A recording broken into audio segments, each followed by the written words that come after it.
낡고 허름한 다세대 주택 특유의 곰팡이 냄새가 코를 찔렀다.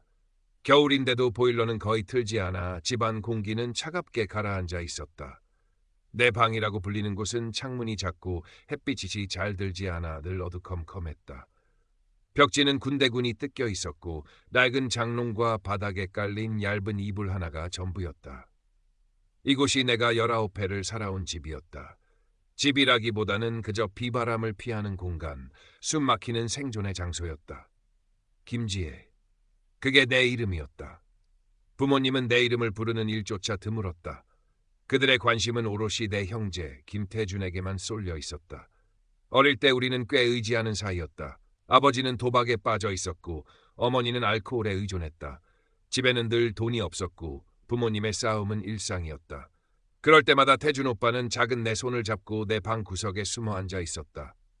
낡은 라디오에서 흘러나오는 노래소리에 귀를 기울이며 언젠가 이 지긋지긋한 곳에서 벗어나 행복하게 살자고 속삭였다. 오빠는 나보다 똑똑했고 늘 미래를 이야기했다. 열심히 공부하면 우리도 부모님처럼 살지 않을 수 있다고, 다른 삶을 살 수 있다고 말해주었다. 오빠는 나에게 유일한 희망이자 울타리였다. 하지만 오빠가 중학교에 들어가면서 상황이 달라졌다. 태준 오빠는 정말 머리가 좋았다. 공부를 시작하자마자 두각을 나타냈고 학교 선생님들은 물론 동네 사람들도 오빠를 칭찬하기 시작했다. 특히 교회 사람들의 칭찬은 부모님에게 큰 영향을 미쳤다. 평생 자랑할 것 하나 없던 부모님에게 태준 오빠의 성적은 유일한 빗줄기이자 과시할 만한 트로피가 되었다. 그때부터 편애가 시작되었다. 부모님은 태준 오빠의 성적에만 관심을 보였다. 오빠가 필요한 학용품이나 책은 아낌없이 사주면서 내가 뭔가를 부탁하면 늘 돈이 없다고 했다. 오빠가 보던 낡은 문제집이나 부러진 연필을 쓰라고 했다. 불공평하다고 투정이라도 부리면 아버지는 태준이는 공부를 잘하니 지원해줘야 한다. 너한테 쓸 돈은 없다고 말했다. 어머니는 더 심했다. 내 성적이 오빠보다 조금이라도 떨어지면 태준이는 너 나이 때 벌써 이만큼 했어. 너는 왜 그것밖에 못하니? 더 노력해야지 라며 비난했다. 내가 친구들과 잠깐 놀거나 쉬고 싶어 하면 태준이는 저렇게 열심히 하는데 너는 한가하게 놀 시간이 있냐? 얼른 집에 와서 공부나 해 라고 다그쳤다. 태준 오빠는 그런 부모님의 관심과 칭찬을 즐기는 듯했다. 이해하지 못하는 것은 아니었다. 평생 무관심 속에 살았던 오빠에게 부모님의 관심은 분명 달콤했을 것이다. 하지만 그 관심이 나를 향한 무시와 비난으로 이어질 때 오빠는 더 이상 내 편이 아니었다.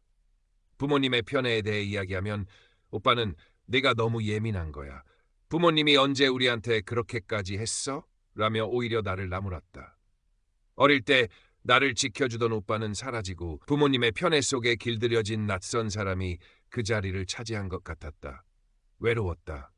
세상에 혼자 남겨진 기분이었다. 태준 오빠는 특목고에 진학했고 곧이어 서울에 있는 좋은 대학에 전액 장학금을 받고 합격했다. 부모님은 잔치를 벌일 기세였다. 오빠의 합격 소식을 동네방네 자랑하고 다니셨다. 합격 기념 외식을 하러 갈 때 나도 같이 가고 싶다고 말했지만 부모님은 이건 태준이만 위한 자리야라며 나를 제외했다. 태준 오빠는 아무 말도 하지 않았다. 예전 같았으면 나를 데려가자고 했을 오빠가 이제는 부모님의 결정에 순응하는 모습에 가슴이 아팠다. 그날 밤 오빠와 부모님은 맛있는 음식을 먹고 돌아와 오빠의 성공에 대해 이야기하며 웃었다. 나는 방에 홀로 앉아 그 소리를 들으며 눈물만 흘렸다. 오빠가 대학으로 떠난 후 집은 더 적막해졌다. 부모님은 태준 오빠가 있을 때처럼 활기찬 모습을 잃고 다시 무기력해졌다. 나에게는 관심조차 없었다. 오빠에게 전화가 올 때만 부모님의 목소리에 생기가 돌았다. 오빠의 대학 생활, 친구들 이야기에 귀를 기울이며 자랑스러워했다. 내가 학교 생활이나 아르바이트 이야기를 하면 건성으로 듣거나 심지어 내가 좋은 성적을 받아와도 태준이는 내 나이 때 이것보다 훨씬 잘했어 라며 나를 깎아내렸다. 가장 큰 상처는 우연히 듣게 된 부모님의 대화였다. 거실에서 두 분이 속삭이는 소리가 방문 틈으로 새어나왔다. 그래도 태준이처럼 하나라도 제대로 된 자식 낳아서 다행이야. 어머니의 말에 아버지가 맞장구 쳤다. 그러게, 지혜는 태준이 다음에 낳지 말았어야 했어. 지혜 없었으면 태준이한테 더 잘해줄 수 있었을 텐데. 그 말을 듣는 순간 심장이 멈추는 것 같았다. 내가 태어나지 말았어야 했다니. 내가 태준 오빠의 더 나은 삶을 방해하는 존재였다니. 존재 자체가 부정당하는 기분이었다. 나는 그저 평범한 아이일 뿐인데 부모님에게는 태준 오빠만큼 특별하지 않다는 이유로 버림받은 느낌이었다. 내가 정말 가치 없는 존재일까? 내가 태어나지 않았더라면 모두가 더 행복했을까 하는 생각에 사로잡혔다. 20살이 되기 직전 나는 박서준을 만났다. 아르바이트 면접에서 번번이 떨어지며 자신감을 잃어가던 나에게 서준이는 한 줄기 빛 같았다. 편의점 야간 아르바이트를 시작한 지 얼마 되지 않았을 때 손님으로 온 서준이가 내 눈을 보며 눈이 참 예쁜데 어딘가 슬퍼 보여요 라고 말했다. 그 말이 가슴에 박혔다. 많은 사람들이 나를 무시하거나 태준 오빠와 비교할 때 서준이는 내 내면의 슬픔을 알아봐준 유일한 사람이었다. 서준이는 나보다 형편이 조금 나았지만 우리의 배경 차이는 중요하지 않았다. 서준이는 내 이야기를 인내심 있게 들어주고 내 아픔에 공감해 주었다. 그의 따뜻한 말과 행동은 얼어붙었던 내 마음을 녹였다. 서준이와 함께 있을 때 나는 처음으로 나 자신이 가치 있는 존재라고 느끼게 되었다. 그의 지지 덕분에 나는 용기를 낼 수 있었다. 부모님에게서 벗어나 자립하겠다는 목표를 세우고 기술학원에 등록하기 위해 아르바이트 시간을 늘렸다. 미래를 위한 작은 희망이 생겼고 서준이는 그 희망의 가장 큰 이유였다. 20살이 되자마자 부모님은 내게 생활비를 내라고 통보했다. 내가 아르바이트로 돈을 모으고 있다는 것을 알고 있었던 것이다. 이제 성인이니 내 앞가림은 네가 해야지. 그들은 태준 오빠에게는 한 번도 요구하지 않았던 생활비를 내게는 당연하다는 듯 요구했다. 대학 진학을 준비 중이고 곧 독립할 계획이라고 설명했지만 부모님은 막무가내였다. 싫으면 나가라는 말뿐이었다. 불공평함에 눈물이 났지만 당장 갈 곳이 없었다. 서준이는 자신의 부모님께 말씀드려 함께 살자고 제안했지만 아직은 너무 이른 것 같아 망설였다. 결국 나는 부모님에게 매달 생활비를 내고 심지어 아버지가 도박빚 때문에 생활비가 부족하면 나에게 돈을 빌려달라고 하거나 공과금을 대신 내달라고까지 했다. 부모님의 이기심과 착취에 분노했지만 관계가 더 나빠질까 두려워 묵묵히 따랐다. 3달 전 태준 오빠에게서 갑자기 연락이 왔다. 여자친구가 임신했다는 소식이었다. 만난 지 몇 달 되지 않았는데 충격적이었다. 태준 오빠는 당황한 목소리로 여자친구 집안이 엄해서 결혼 전 임신을 받아들이기 힘들다고 했다. 그래서 여자친구와 함께 우리 집으로 들어와 지내고 싶다고 했다. 집세도 아끼고 아이 양육 자금도 모아야 한다고 했다. 부모님은 내 의견은 묻지도 않고 태준 오빠의 요청을 흔쾌히 수락했다. 좁은 집에 3사람이 더 늘어난다는 게 말이 안 된다고 생각했지만 부모님은 태준 오빠를 돕는 일이라면 무엇이든 할 준비가 되어 있는 것 같았다. 다음 날 부모님은 나를 앉혀놓고 말했다. 태준 오빠와 여자친구가 들어오니 이제 내가 나가야 할 때가 되었다고 내 방을 아기 방으로 만들어야 한다는 것이 이유였다. 황당하고 억울했다. 내가 갈 곳이 없다고 태준 오빠가 어른이니 알아서 해결해야 한다고 반박했지만 소용없었다. 부모님은 내가 이기적이라며 이건 손주를 위한 일이고 나는 더 이상 그들에게 짐이 되어서는 안 된다고 말했다. 매달 생활비를 냈다는 사실은 중요하지 않았다. 오직 태준 오빠와 그의 아기만이 중요했다. 어머니는 일주일 안에 짐을 싸서 나가라고 차갑게 말했다. 더 이상 선택의 여지가 없었다. 결국 서준이의 도움을 받아 그의 부모님 댁으로 임시 거처를 옮겼다. 서준이 부모님은 내 사정을 알고 진심으로 안타까워하며 따뜻하게 대해주셨다. 깨끗하고 따뜻한 방에서 지낼 수 있게 해주셨고 맛있는 밥도 차려주셨다. 처음 느껴보는 진짜 가족 같은 따뜻함에 눈물이 났다. 짐을 싸던 날 낡은 내 방을 보며 울었던 눈물과는 다른 종류의 눈물이었다. 그 방은 비록 허름했지만 내 유일한 공간이었고 슬픔 속에서 나를 지켰던 피난처였다. 그곳을 떠나는 것은 내 과거를 통째로 잘라내는 기분이었다. 태준 오빠와 그의 여자친구 최유진은 우리 집으로 들어갔다. 오빠는 내가 나온 후 딱 한 번 연락했다. 의무감 때문이었을 것이다. 내가 어디로 갔는지 물었고 나는 부모님이 오빠와 아기를 위해 나를 쫓아냈다고 말했다. 오빠가 놀라거나 걱정할 줄 알았는데 오빠는 그저 대수롭지 않게 여겼다. 가족을 위한 작은 희생이지 뭐. 네가 너무 예민하게 구네. 철 좀 들어. 오빠의 말에 다시 한번 배신감을 느꼈다. 부모님의 편애를 이야기했지만 오빠는 내가 질투하는 거라며 무시했다. 그 순간 태준 오빠와의 관계가 완전히 끝났음을 직감했다. 더 이상 미련을 둘 필요가 없었다. 부모님과 태준 오빠 모두에게서 완전히 등을 돌리기로 결심했다. 서준이 부모님 댁에서 지낸 지 3달이 지났다. 서준이의 변함없는 지지 덕분에 나는 빠르게 안정을 찾았다. 기술 학원에도 등록했고 낮에는 학원에서 공부하고 밤에는 아르바이트를 하며 자립자금을 모았다.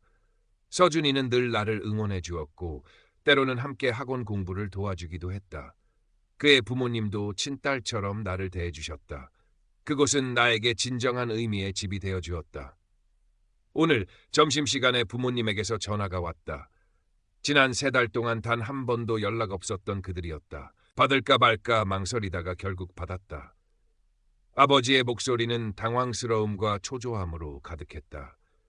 태준 오빠와 유진 씨가 어젯밤 몰래 집을 나갔다는 것이었다. 자세한 이야기를 들어보니 부모님은 태준 오빠 커플이 들어온 후 생각보다 훨씬 많은 돈이 들어가는 것에 놀랐다고 했다. 특히 임신한 유진 씨의 식비가 만만치 않았다고 아버지는 불평했다. 부모님은 태준 오빠와 유진 씨에게 생활비와 식비를 분담하자고 제안했다. 하지만 태준 오빠 커플은 거절했다.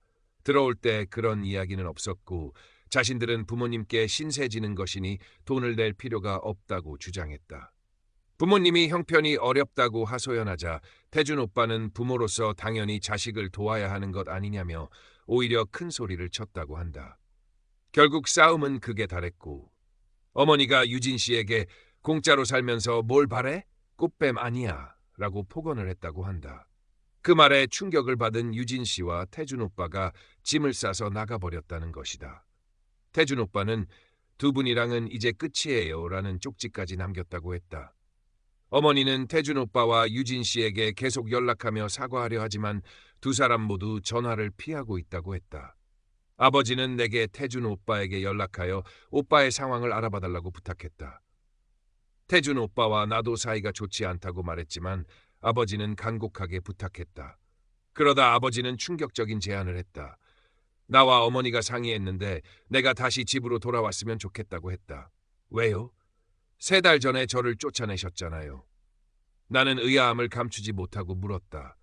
아버지는 태연하게 말했다.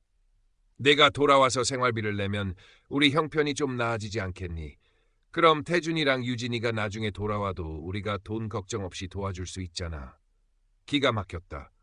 나를 쫓아내놓고 이제 와서 돈을 벌어 자신들을 부양하고 태준 오빠를 돕는 데 쓰라고? 심지어 내 방은 아기 방으로 바뀌었으니 거실 소파에서 자도 된다고 했다. 아버지의 말에 나는 할 말을 잃었다. 분노가 치밀어 올랐다. 어떻게 그들은 나를 돈벌이 수단으로만 생각할 수 있을까? 어떻게 이런 비상식적인 요구를 할 수 있을까? 아버지. 내 목소리는 차갑게 가라앉아 있었다. 저는 그 집에 다시는 돌아가지 않을 거예요. 아버지는 당황하며 왜 그러냐고 물었다. 나는 지난 세월 동안 쌓아왔던 모든 분노와 서러움을 담아 말했다. 두 분은 자식한테 버림받아 마땅해요. 저한테 어떻게 그런 말을 할 수가 있어요? 제가 태어나지 말았어야 했다고요? 제가 태준 오빠 앞길을 막았다고요? 제가 돈 벌어다 두 분 먹여 살리고 태준 오빠까지 도와달라고요? 심지어 소파에서 자라고요? 말을 이어갈수록 목소리가 떨렸지만 멈추지 않았다. 저는 더 이상 두 분 딸 아니에요. 태준 오빠도 마찬가지일 거예요. 두 분은 자식들을 돈으로밖에 안 봐요. 부끄러운 줄 아세요. 아버지는 화를 내며 소리쳤지만 나는 더 이상 듣고 싶지 않았다. 전화를 끊고 부모님의 연락처를 차단했다. 심장이 빠르게 뛰었지만 동시에 깊은 안도감도 밀려왔다. 이제 정말 끝이었다. 독성으로 가득한 그곳에서 완전히 벗어난 것이다. 아버지와 통화 후 나는 태준 오빠에게 연락했다. 걱정이 되었기 때문이다. 오빠는 바쁘다며 나중에 전화하겠다고 했고 며칠 후 오빠에게서 전화가 왔다. 오빠는 부모님과 싸운 전말을 자세히 이야기해 주었다. 생활비 문제도 있었지만 어머니가 유진 씨에게 심하게 간섭하고 비난했던 것이 결정기였다고 했다. 아기 이름부터 시작해서 육아 방식까지 사사건건 트집을 잡고 심지어 내가 뭘 안다고 나서냐, 우리 집안 방식이 있다며 모욕적인 말까지 했다고 했다. 유진 씨가 스트레스로 힘들어하는 모습을 보고 더 이상 안 되겠다 싶어 충동적으로 나왔다고 했다. 그리고 오빠는 내게 사과했다. 지혜야, 미안하다. 네 말이 다 맞았어. 부모님은 진짜 너한테 어떻게 그랬는지 모르겠다. 내가 그때 내 말 좀 더 들어주고 내 편이 되어줬어야 했는데 오빠의 진심 어린 사과에 마음이 조금 풀렸다. 하지만 지난 세월의 상처가 단 한 번의 사과로 지워질 순 없었다. 오빠가 부모님의 독성을 깨달은 것은 결국 자신과 유진 씨가 직접 그 피해를 겪었기 때문이었다. 그래도 오빠가 변했다는 사실에 아주 작은 희망이 생겼다. 지난 몇 달 동안 많은 일이 있었지만 나는 서준이와 그의 부모님 덕분에 무사히 버틸 수 있었다. 서준이는 늘 내 옆을 지켜주었고 그의 부모님은 따뜻한 집과 마음의 안정을 제공해 주셨다. 덕분에 나는 기술학원 과정을 성공적으로 마쳤고 관련 분야의 일자리를 구할 수 있었다. 자립자금도 충분히 모았다. 이제 나는 서준이와 함께 살 작은 아파트를 구했다. 낡은 다세대